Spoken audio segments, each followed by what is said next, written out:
Hello.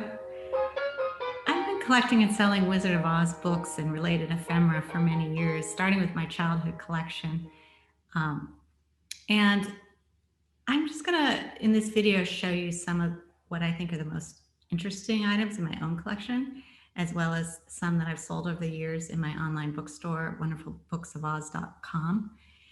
And for myself, in addition to the original Oz books, I collect things related to artists W.W. Denslow and Dick Martin, as well as Ozzy ephemera and a little bit of original art. So I'll start by showing you some of the books I have that are special to me. And the first one is this Roycroft book called The Dipsy Chanty. W.W. Denslow was the first illustrator of The Wonderful Wizard of Oz, and he collaborated greatly with L. Frank Baum in its creation. But before that, he worked for the Roycrofters in East Aurora, New York. And this is one of the books that he helped design and created an initial set that the artist would hand illuminate inside. But this particular book is especially special because it has an inscription. It's a presentation copy from Denslow to Baum. And in it, he says, "To my good friend Baum from Den, Christmas, 1898. So both Baum and Denslow would have held this book. So I love that one. And continuing along with Denslow, this is a book called The Jeweled Toad that he created or he illustrated in 1907 when he was at the height of his power. So it's some of his best work. And I really like it too because there's a lot of bears, and Denslow's bears are one of my favorites. So I'll just show you a few of the artwork in here, and as well as the inscription. He actually signed this to Sarah Jackson with all good wishes of Den, and with a big seahorse, which was his trademark that he used in all his work. W.W. Denslow. So here's the title page with the jeweled toad himself. And just pretty neat. And then just a couple of the illustrations. This one is the child and the bears are drinking tea. And there's his fun bears. And then we have gone straight through the gate, said the jackass, with the bear and the jackass busting through the gate in their gar. All right, so the next set of books I'm going to show you are illustrated by John R. Neill, who is the second illustrator of Oz after Denslow. And these are two of a series of what's called the poetry books, a set of 4 originally, The Raven and Hiawatha. And these are the typical bindings of green boards with a paste down cover. And this is some of John R. Neill's best work, I think. The illustrations are really beautiful. I'll just show a few from The Raven. Here's the title page, and the front is, and all throughout, it's every page is decorated. Here's a really nice set here. But those are sort of the more common books, but what I wanted to show you are the 2 special ones I have from my collection. These were created in a different binding that's very hard to find, and it's called Swiss Ooze by the publisher. It's basically sort of a suede type binding with a stamped design. It's a little bit hard to see, and then the gilt titles. So really neat binding, and they were different for all 4 of the books. I've only managed to get 2, but 4 have been seen. And the illustrations inside are the same as for the regular binding. Now, a lot of different countries published Oz books over the years, and Italy was one of the ones, one of the earliest ones, and were sort of at the forefront of International Oz. And these are 2 of a set of 5 books illustrated by Niki Pellizzari. And I love the illustrations in these books. So I'll just show you a few of them. They have wonderful illustrated end papers. This, I should say, is The Marvelous Land of Oz. And they're extremely fragile. So I have to be really careful here. But here's the end papers. And look at that woggle bug. Isn't he cool? And Just show you a couple of the plates. This one's of Mombi. She's also pretty darn cool. That's a little better. And then one years back, here's Glinda with Tip after he's turned into Ozma. So that's the Italian Oz. And this, I should just show you the end papers for this one are really nice too for Ozma.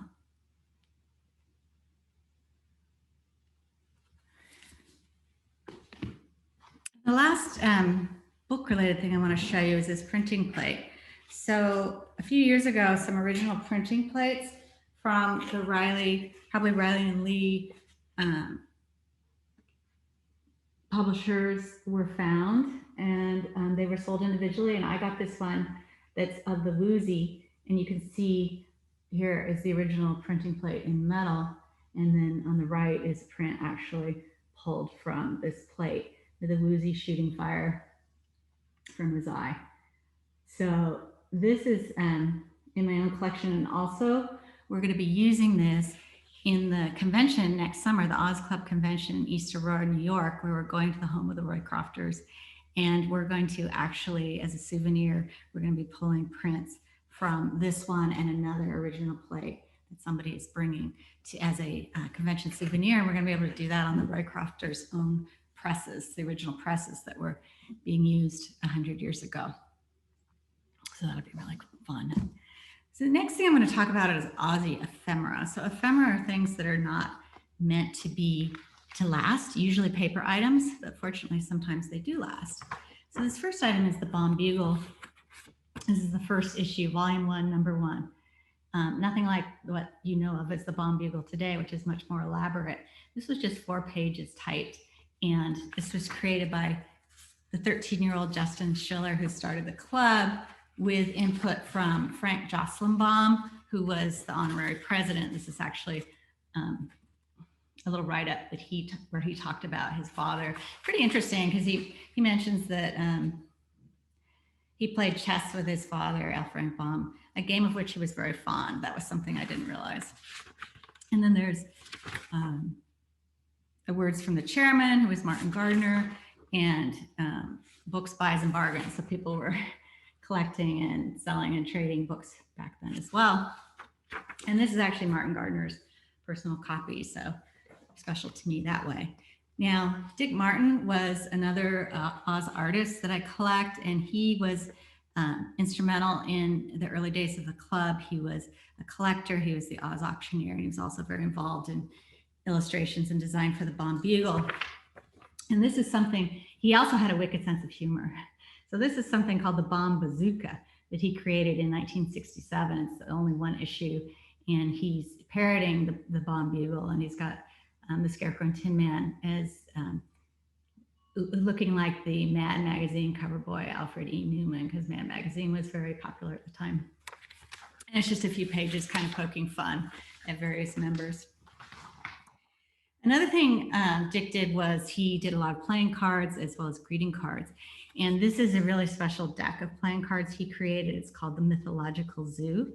And it's a limited edition of 100 issued. And it's very elaborate. Even the box has marbled paper around it. And then when you get inside, there's a booklet that talks about each of the creatures. And each card has a different mythological creature on it that's hand painted. And there's a limitation card and signed by Dick. And then the Joker here, you can see Mephistopheles. And then the Ace of Spades is Cerberus, also known as the Hound of Hades. Then we have the Ant Lion, 2 of Spades, and 3 of Spades, the Salamander with fire behind him. And 4 is the Harpy. So this goes on. Really wonderful deck that I'll never give up. Other here.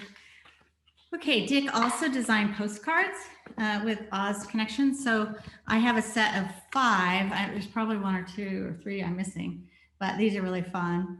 Thought I'd drop you a line from Oz, etc.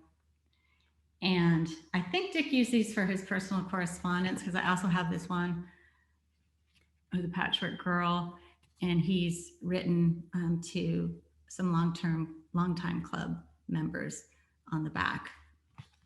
A personal note. Now I collect trade cards and postcards related to Denslow as well. Denslow did a lot of trade cards in the 1800s.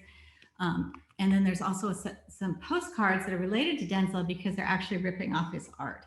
So this is a set of 4, what's called an installment postcard, where each postcard individually doesn't look like much, then you put it together and it creates an image. So if this goose looks familiar, it's because it's a direct ripoff from Denslow's cover for Father Goose, another collaboration with Baum. And he wasn't credited. And this company, W.M. Beach, did a lot of postcards that used Denslow's art without crediting him.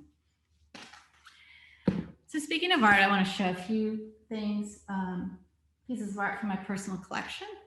This first one is an original watercolor envelope by Denslow from 1893. And he did this a lot in his correspondence, where he'd make these elaborate watercolor envelopes that he sent to people. And so people kept them, fortunately. This one's to Miss Maybelle Curry, and he's entitled it Life on the Farm, with a woman riding a ram and a little lamb on the side. And probably, this is one of several envelopes that he sent to Miss Maybelle Curry, so probably it was one of his early sweethearts, because Denslow was known to be quite a ladies' man. Next one I'll show is some original art from Dick Martin himself. And this is entitled The Oz Octet. And this is actually an illustration in the Forbidden Fountain of Oz book by Eloise McGraw and Lauren McGraw. And he's directing a little birds singing in a festival that's portrayed at the beginning of the book. And the last piece of art I'll show is by Eric Schanauer.